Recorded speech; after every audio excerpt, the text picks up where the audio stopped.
warahmatullahi wabarakatuh, dan salam sejahtera untuk kita semua.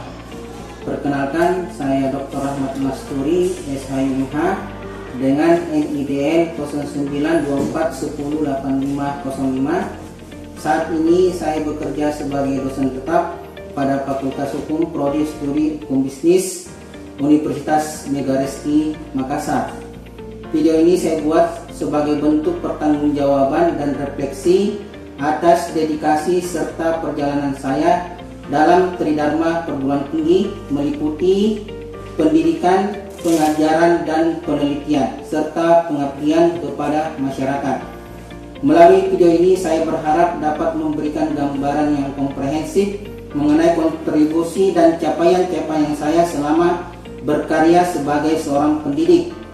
Pada kesempatan kali ini, izinkan saya memaparkan pernyataan diri dosen dalam unjuk kerja Tridharma Perguruan Tinggi atau PDD UKT PT bidang pengajaran sebagai salah satu syarat untuk mengikuti sertifikasi dosen tahun 2026. Dalam mengajar, saya menggunakan 3 komponen utama pembelajaran dengan mengacu kepada DIA, Delivery, Interaction, and Assessment. Pada pemaparan kali ini saya akan menjelaskan bagaimana saya menerapkan 3 komponen utama tersebut dalam pembelajaran. Komponen delivery, saya akan menjelaskan mengenai deskripsi mata kuliah, capaian pembelajaran, materi pembelajaran, dan metode pembelajaran. Untuk komponen interaction, saya akan menjelaskan mengenai strategi pembelajaran interaktif guna meningkatkan interaksi antara dosen dan mahasiswa dalam proses pembelajaran. Untuk komponen asesmen, saya akan menjelaskan sistem penilaian mata kuliah yang saya ampuh terdiri dari 4 komponen, yaitu pertama, kehadiran dan sikap 20%, tugas dan diskusi 30%, UTS 20%, UAS 30%. Salah satu mata kuliah yang saya ampuh yaitu mata kuliah Hukum Pembiayaan dengan kode mata kuliah IW 22 GSH 650220 yang memiliki bobot 2 SKS diselenggarakan pada semester 6 yang sesuai dengan rumpun ilmu saya. Mata kuliah tersebut mempelajari tentang pengertian hukum pembiayaan dan perusahaan pembiayaan, dasar hukum perusahaan pembiayaan, unsur-unsur kredit, prinsip-prinsip pemberian serta penilaian kredit. Capaian pembelajaran mata kuliah atau CPMK adalah sebagai berikut. Yang pertama, mahasiswa mampu memahami dan menjelaskan ruang lingkup pembiayaan dan hukum pembiayaan. Kedua, mahasiswa mampu memahami dan menjelaskan unsur-unsur kredit. Ketiga, CPMK 3, mahasiswa mampu memahami dan menjelaskan pentingnya prinsip-prinsip pemberian kredit. Adapun bahan kajiannya meliputi aspek yang pertama, pendahuluan, pengertian hukum pembiayaan dan perusahaan pembiayaan, dasar hukum perusahaan pembiayaan, unsur-unsur kredit, prinsip-prinsip pemberian serta penilaian kredit, konsep dan hakikat kewirausahaan, karakteristik dan nilai-nilai kewirausahaan, modal dasar kewirausahaan, proses kewirausahaan dalam konteks bisnis. Untuk mendukung kegiatan pengajaran di kelas, saya menggunakan berbagai literatur seperti yang dapat Anda lihat di sebelah saya. Itulah model delivery yang saya sampaikan dalam proses pengajaran yang saya bawakan. Adapun sistem interaction yang saya lakukan di kelas yaitu berdasarkan student center learning atau SCL. SCL merupakan pembelajaran yang menempatkan mahasiswa sebagai peserta didik atau subjek sehingga akan mengembangkan minat menjadi lebih aktif, kreatif, dan inovatif. SCL dalam pembelajaran saya terdiri atas 3 aspek. Yang pertama, interactive learning, yaitu pemaparan materi dalam kelas oleh dosen dengan menyisipkan pertanyaan kepada mahasiswa dan meminta pendapat dari mahasiswa. Yang kedua yaitu small group discussion atau diskusi dengan melibatkan antar kelompok mahasiswa atau mahasiswa dengan pengajar untuk menganalisis, menggali, dan memperdebatkan topik-topik tertentu. Yang ketiga, self-directed learning, di mana metode ini dengan cara pemberian tugas belajar kepada mahasiswa seperti tugas membaca, kemudian membuat ringkasannya. Adapun platform yang saya gunakan yaitu HTTP My Unimers ACID pada Syakat Unimers di mana platform tersebut akan mengisi presensi kelas, mengunduh materi perkuliahan, mengerjakan kuis dan mengumpulkan tugas yang diberikan. Selanjutnya aspek asesmen yang saya lakukan yaitu proses penilaian kepada mahasiswa secara objektif sesuai dengan kemampuan mahasiswa itu sendiri. Untuk poin-poin penilaian telah saya paparkan dalam kontrak perkuliahan sebelum dimulai proses pembelajaran di kelas. Hasil asesmen yang saya lakukan dengan harapan mahasiswa dapat mengetahui proses penilaian yang saya lakukan secara transparan dan objektif. Dalam pemaparan 3 aspek yang saya terapkan dalam proses pembelajaran yang saya lakukan, yang terdiri dari delivery, interaction, dan assessment atau sering disingkat dengan DAA. Selanjutnya saya akan menampilkan proses pembelajaran yang saya lakukan di kelas, yaitu mata kuliah hukum pembiayaan yang saya ajarkan pada semester ini. Demikianlah pemaparan pernyataan diri dosen dalam unjuk kerja Tridharma Perguruan Tinggi PDD UKT-PT khususnya bidang pengajaran untuk memenuhi syarat sertifikasi dosen tahun 2026. Terima kasih. Wassalamualaikum warahmatullahi wabarakatuh. Baik, bismillahirrahmanirrahim. Assalamualaikum warahmatullahi wabarakatuh. Waalaikumsalam warahmatullahi wabarakatuh. Baik, sebelum kita memulai perkuliahan, marilah kita berdoa menurut agama dan kepercayaannya masing-masing. Doa dimulai.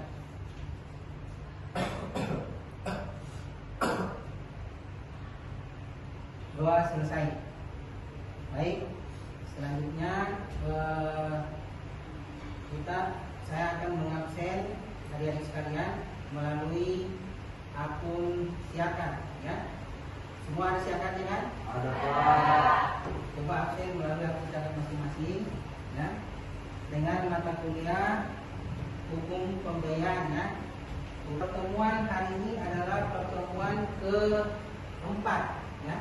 Pertemuan keempat. Jadi sebelum kita melanjutkan di pertemuan keempat, saya akan merefresh dulu pertemuan sebelumnya, ya. Pertemuan sebelumnya yaitu terkait menyangkut masalah pengertian dari hukum pembiayaan. Siapa yang bisa memberikan pengertian apa yang dimaksud dengan hukum pembiayaan? Coba angkat tangannya. Coba angkat tangannya. Hukum pembiayaan apa? Oke, Marta, silakan.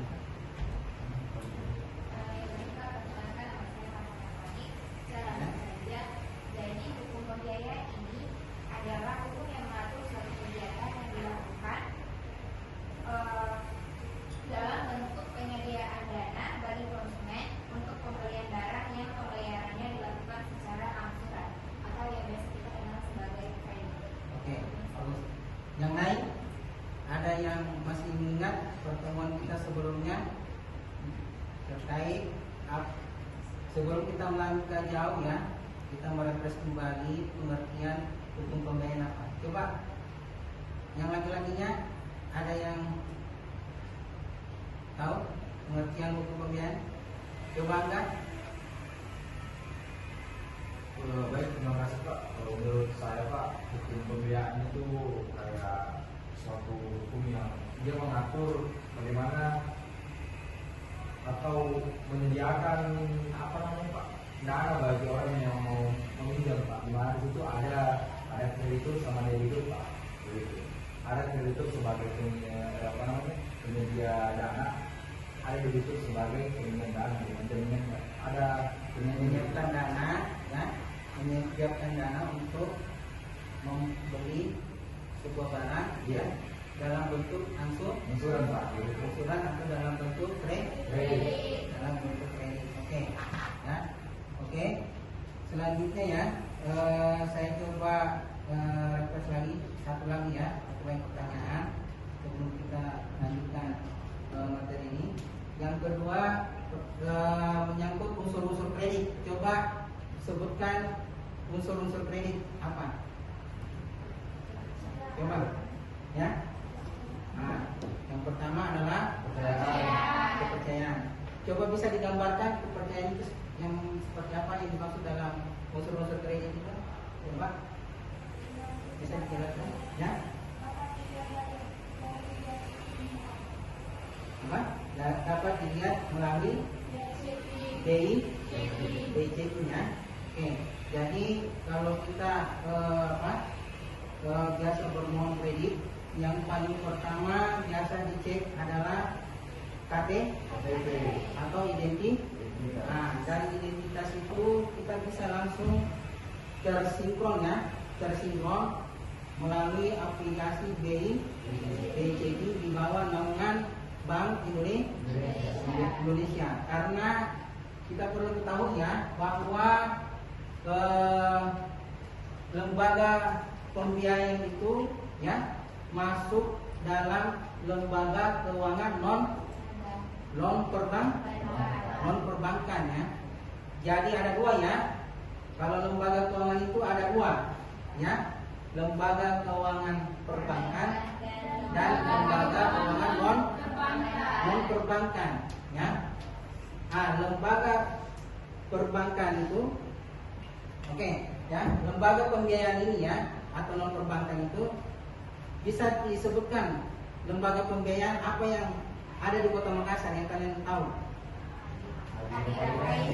Ya, Adira Finance, apalagi?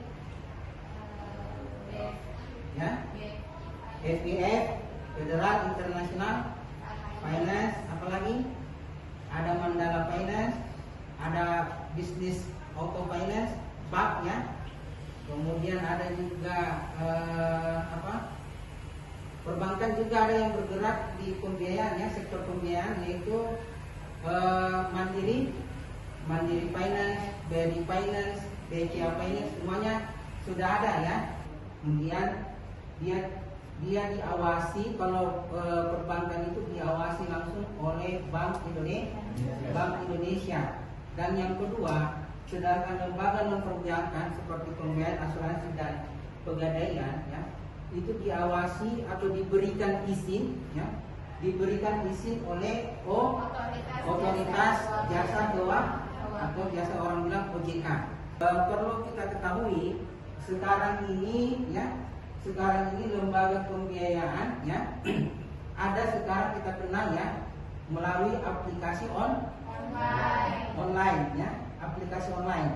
Coba kita perhatikan ya, banyaknya aplikasi online yang menawarkan pinjaman ya dalam bentuk kredit atau pinjaman ya. Nah, salah satunya seperti apa? Ada Shopee Paylater ya. Kemudian apa lagi? Ada Kredipo ya, ada Home Credit ya. Jadi begini deh. Salah satu yang perlu kalian perhatikan ya, bahwa selama dia ada tertulis di situ mendapat izin dari situ, kan biasa ada anunya ya, biasa di aplikasi itu ada tertulis OJK di bawahnya. Nah, berarti itu sudah resmi. Itu yang perlu diperhatikan ya. Jadi kalau kita berurusan dengan lembaga pembiayaan, kita harus memperhatikan itu ya. Apakah pembiayaan kredit yang ada di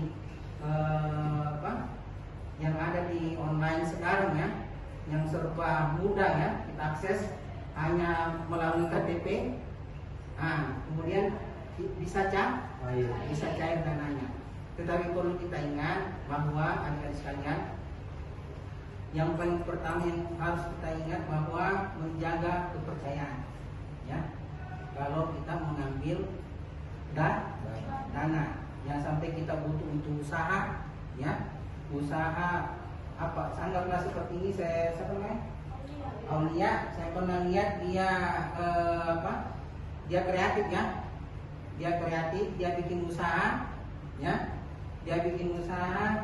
apa itu usahanya dulu ya. Nah, itu usahanya bagus itu deh ya, karena hukum bisnis memang itu ada kaitannya dengan kewirausahaan ya. Dalam artian kita mengambil kredit itu kita pakai untuk usaha. Oke, itu saja ya sekilas balik refresh pembelajaran yang sebelumnya ya. Oke. Yang paling tak kalah penting ya, yang tak kalah penting di sini yaitu yang pertemuan keempat ini ya, kita akan membahas 5C 7P. Apa itu 5C? Apa itu 7P? Ya, ini sangat menarik ya. Ini sangat menarik dalam hukum pembiayaan ya, karena ini standar prinsip-prinsip dalam pemberian kredit. Prinsip-prinsip dalam pemberian kredit ya. Inilah jasa patokan dalam seorang lembaga pembiayaan atau badan usaha pembiayaan untuk mensurvei ya. Biasanya kan kita disurvei ya. Kalau kita ingin kredit biasanya kita disuruh. Nah, jadi alur kredit itu yang pertama adalah permohonan ya. Yang pertama itu permohonan. Permohonan itu kita diminta untuk melengkapi identitas kita. Yang paling pertama itu adalah KTP, kartu keluarga itu harus dibawa. Kalau yang sudah menikah membawa buku nikah. Itu persyaratan itu ya.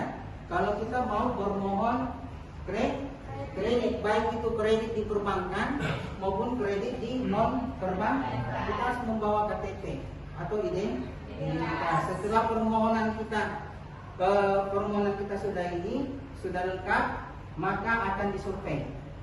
Ya.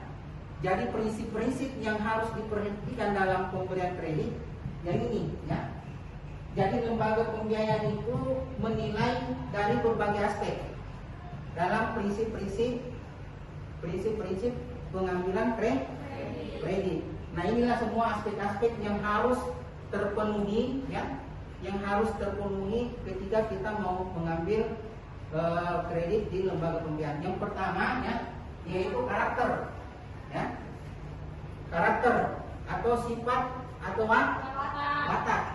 Jadi nanti ketika permohonan kita sudah dicek melalui BI checking, kemudian BI checkingnya lolos, maka yang kedua 5C ini pasti menjadi penilaian ya, penilaian dari surveyor. Surveyor itu yang akan mendatangi rumah kita, mensurvei. Jadi ini kriterianya kriteria ini yang harus kita penuhi ya. Yang pertama, kita harus mempunyai karakter atau sifat atau watak ya. Jadi penilaiannya itu yang pertama, kita mempunyai sifat yang baik, kemudian tidak berbohong ya. Biasanya kan ada orang yang mengambil kredit bukan cuma satu kali ya, bahkan ada yang mengambil kredit dari lubang tutup lubang ya. Jadi itu karakter deh ya. Jadi jasa surveyor itu mengecek karakter kita itu biasa menanyakan juga melalui tetangga kita. Kemudian prinsip-prinsip pemberian kredit selanjutnya ya, prinsip-prinsip pemberian kredit selanjutnya yaitu capacity ya. Capacity ini yaitu kemampuan ya. Jadi seorang survei ya, yang biasa mensurvei ke rumah kita itu melihat dari segi kemampuan kita, juga melihat rumah kita ya.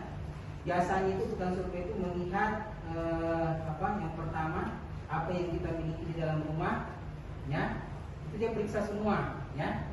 Rumahnya betulkah rumahnya bukan rumah kos-kosan, nah itu semua. Jadi kapasiti ini berkaitan dengan kemampuan. Otomatis kalau kita berbicara kemampuan ya, berarti itu juga kita berbicara tentang slip gaji ya. Slip gaji yang kita masukkan dalam permohonan itu akan disesuaikan ya. Biasanya pihak pembiayaan ini mengecek kembali ya, apakah slip gajinya ini betul-betul ya asli atau ini nanti dikonfirmasi ke tempat Kerja. kerjanya. Ini berkaitan dengan kapasitas ya, kemampuan. Kalau kemampuan berkaitan dengan tempat kerja kita ya, kapasitas kita, kemampuan kita untuk membayar itu juga menjadi pertimbangan. Yang ketiga adalah kapital atau modal ya. Nah, kapital atau modal. Kemudian selanjutnya yaitu kondisi usaha, kondisional ya. Kondisi usaha kita juga akan dicek atau disurvei oleh pihak pembiayaan, baik itu pihak pembiayaan dalam lembaga perbankan maupun lembaga non perbankan akan mengecek ya kondisi usaha kita ya. Memang kita betul ada usaha, tetapi usaha kita mungkin tidak berjalan dengan baik, akhirnya tidak mengcover ya, tidak mengcover kita punya pinjaman kredit karena mungkin jumlah yang kita ambil itu lebih banyak dibanding dengan kemampuan kita. Itu juga kalau ukurnya ya. Oke, yang 5C selanjutnya ya, dalam prinsip-prinsip pemberian kredit yaitu kondisional atau kondisi ya. Kondisional ya, otomatis ya, kalau pemberi kredit ini otomatis mengecek lebih detail ya, lebih detail lagi kondisi kita ya, baik itu kondisi tempat kerja kita ya, kemudian kondisi di tempat tinggal kita, itu semuanya akan dicek ya. Itu berkaitan dengan proses yang namanya kalau di perbankan maupun non perbankan itu adalah proses survei ya, proses pengecekan ya, dicek. Kemudian nanti setelah survei ya, dibuatkan laporannya ya, layak atau tidak berdasarkan kriteria yang di atas ya, 5C ya. Yang pertama apa? Karakter. Kemudian yang kedua kapasiti. Kemudian yang ketiga apa? Kapital. Kemudian yang keempat kondisional. Kemudian yang kelima ya, kondisional ya. Oke ya. Jadi ada 5P ya. Itu yang 5P yang pertama ya, dalam prinsip-prinsip dalam pemberian kredit ya. Itu penilaian ya. Penilaian yang dilakukan oleh lembaga perbankan maupun lembaga non perbankan. Prinsip-prinsip pemberian kredit ada yang pertama sudah kita ini ya, 5C. Kemudian ada 7P ya. 7P yang harus kita ini penilaian sebuah lembaga pembiayaan ya, dalam menilai pemberian kreditnya ya. Yang pertama 7P ya, analisis 7P. Yang pertama personality ya, menilai kepribadian, perilaku sosial dan rekam jejak